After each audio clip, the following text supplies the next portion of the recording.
Bismillahirrahmanirrahim. Assalamualaikum warahmatullahi wabarakatuh. Terima kasih atas kesempatan diberikan kepada saya untuk menyampaikan tugas dari manajemen finansial. Yang pertama yaitu manajemen kas dan implementasi dalam menentukan besar kecilnya kas yang dibutuhkan perusahaan.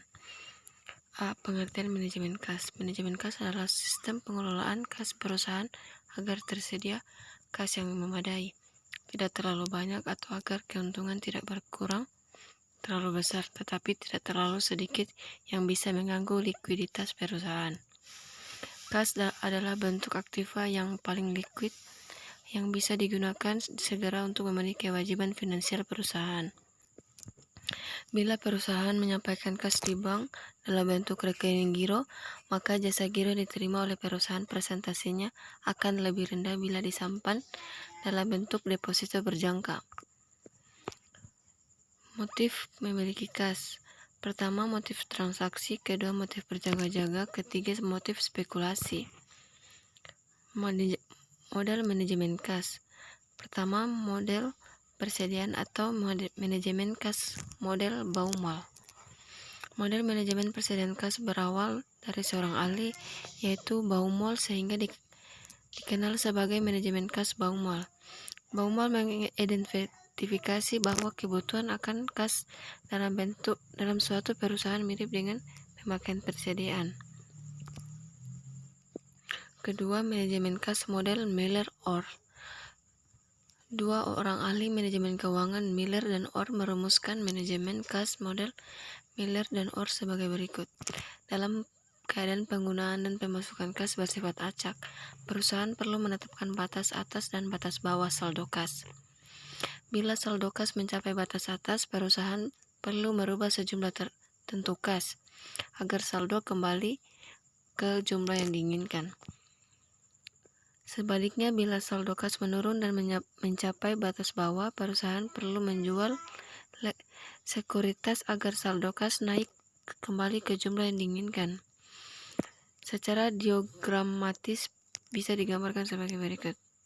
Sebagai contoh penjelasan dari gambar tersebut, batas atas dalam gambar tersebut ditunjukkan oleh garis H dan batas bawah ditunjukkan oleh titik O.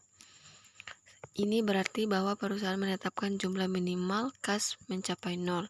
Baru perusahaan akan merubah atau menjual sekuritas untuk menambah jumlah kas menjadi Z, jumlah kas yang diinginkan perusahaan.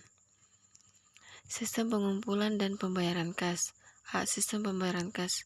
Dalam perekonomian yang penyebayaran transaksinya dilakukan tidak lagi dengan uang tunai tetapi dengan cek kue, akan timbul situasi di mana pembayaran yang dilakukan oleh perusahaan tidak segera mengurangi saldo kas dan penerima cek kue tidak segera diikuti dengan penambahan kas. B. Sistem pengumpulan kas. Sistem pengumpulan kas mempunyai tujuan untuk mempercepat pemanfaatan kas. Salah satunya adalah dengan menggunakan concentration banking. Analisis laporan keuangan. A. Laporan neraca.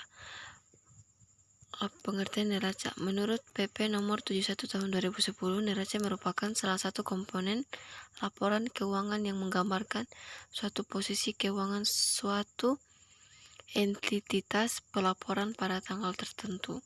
Yang dimaksud dengan posisi keuangan yaitu posisi aset, kewajiban, dan juga ekuisi dana.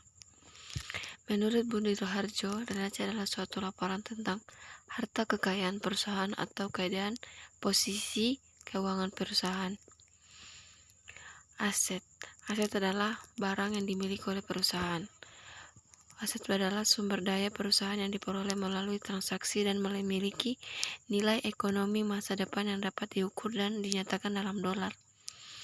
Aset juga mencakup biaya yang dibayar di muka yang belum kadaluarsa, seperti iklan, asuransi, biaya hukum, dan biaya sewa. Contoh akun aset yang dilaporkan pada neraca milik perusahaan meliputi A. Tunai, B. Kas kecil, investasi jangka pendeknya, piutang, inventaris, persediaan, asuransi, tanah, perbaikan lahan, bangunan, peralatan, dan goodwill. Biasanya akun aset akan memiliki saldo debit. Aset kontrak adalah akun aset yang saldonya normal berada di saldo kredit. Contohnya, akun kontrak meliputi akumulasi penyusutan sampai perbaikan lahan, kedua akumulasi penyusutan sampai bangunan, akumulasi penyusutan peralatan, akumulasi penyusutan dan lainnya. Beberapa akun pada contoh neraca keuangan. Pertama, kas atau uang tunai. Kedua, tidak berwujud. Ketiga, investasi jangka pendek. Keempat, piutang. Kelima, biaya dibayar di muka. Keenam, investasi jangka panjang. Ketujuh, akun hutang. Kedelapan, biaya masih harus dibayar. 10, kartu kredit. 11, hutang jangka pendek. 12, hutang jangka panjang. Pengaruh contoh neraca keuangan pada bisnis itu: pertama, likuiditas.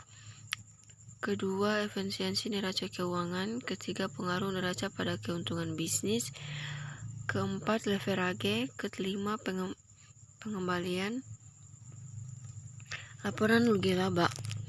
Pengertian laporan rugi laba itu laporan yang menunjukkan jumlah pendapatan dan biaya yang dalam satu periode atau usaha atau bisnis.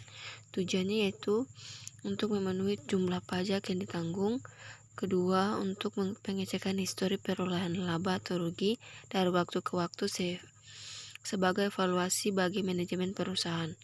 Ketiga, untuk mengecek efisiensi dan efektivitas usaha berdasarkan pada nilai biaya usaha. Akun-akun dalam laporan laba rugi. Laba atau profit. Laba merupakan tambahan modal atau aktiva bersih yang merupakan hasil dari seluruh kegiatan usaha perusahaan, baik usaha utama atau dari anak perusahaan dan kerjasama. Kedua, rugi loss. Jika laba adalah peningkatan modal, maka rugi adalah sebaliknya. Rugi merupakan penurunan modal dan atau aktiva bersih akibat dalam satu periode total biayanya lebih besar daripada total pendapatan perusahaan. Biaya atau expense adalah aliran aktiva yang keluar disebabkan oleh kegiatan usaha perusahaan seperti utang perusahaan, penyerahan jasa, produksi barang dan lainnya. Keempat, penghasilan atau income merupakan total dari pendapatan dikurangi biaya-biaya operasional seperti beban usaha, biaya pajak, biaya angkutan, biaya administrasi, dan lainnya. Perusahaan dikatakan rugi apabila selisih penghasilan dengan biaya lebih besar dari biaya.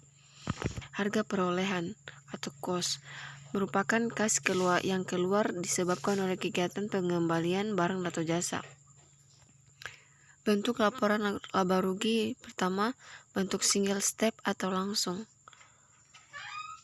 Bentuk laporan laba rugi single step ini hanya memisahkan antara kumpulan pendapatan dengan laba dan kumpulan akun-akun biaya dan kerugian.